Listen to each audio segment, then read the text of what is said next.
Mabuhay! Maupay ang adlaw! Tara, samahan niyo ako sa Day Zero ng ating Baguio Adventure.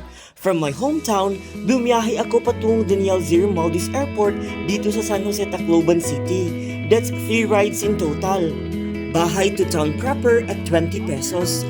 Town proper to GSIS Tacloban at 50 pesos. GSIS to airport at 15 pesos. This trip was booked in 2023 when the airline had their 1 peso base fare seat sale.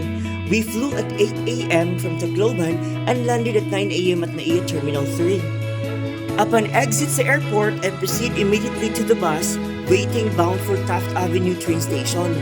From here, we'll pass by 8 more train stations before Araneta Center, Cubao. The fare is only 24 pesos. Mabilis, in less than 30 minutes, nasa Cubao na ako. Nagtungo kaagad ako sa Solid North Bus Terminal kung saan tayo sasakay ng bus papuntang Baguio. 623 ang pamasahe.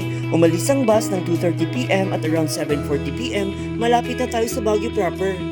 The bus station is near SM Baguio. I stayed there for a while. Then after, I grabbed a taxi and went to my accommodation, the Tribo Hostel. Bye for now!